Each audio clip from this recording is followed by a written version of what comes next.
Okay, so we're going to deal with removing a tie rod right now. Not the whole assembly. If you're going to do the whole assembly, it's slightly different, but this is just removing the tie rod from the knuckle.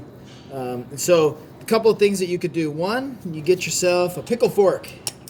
And this specific pickle fork, you don't actually hammer. We actually use an air hammer. We get that up in here, and we could, and it would absolutely get it apart unquestionably. It'd be very easy.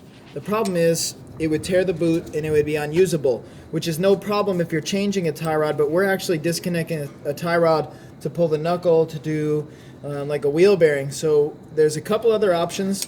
The pickle fork is out because it's going to damage the tie rod. Next option, we could take the existing nut. We could start it on the little stud. We could thread it down so it's pretty flush. And we could really carefully hammer on it downward.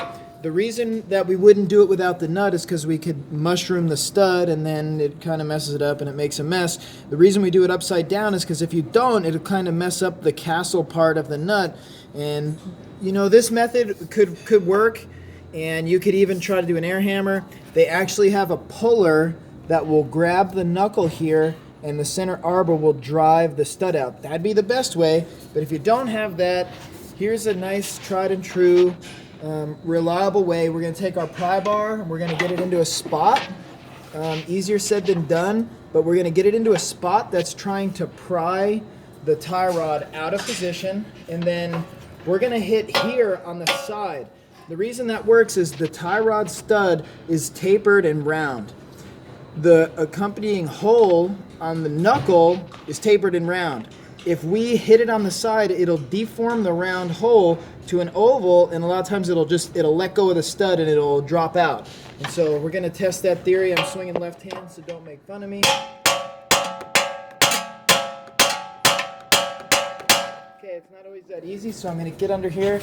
I'm going to get right hand, and I'm probably going to get a little bit of a better angle here on prying. I'm cheating with the axle. The problem is it's kind of blocking my access to the hammer, so that spot seems like it could be a little better. Step away a little.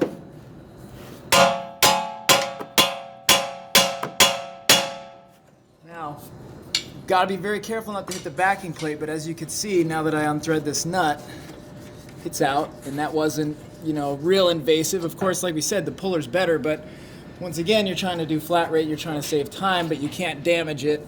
So that way is pretty good. We'll just leave that nut on here. So you can see the nut does thread on just fine.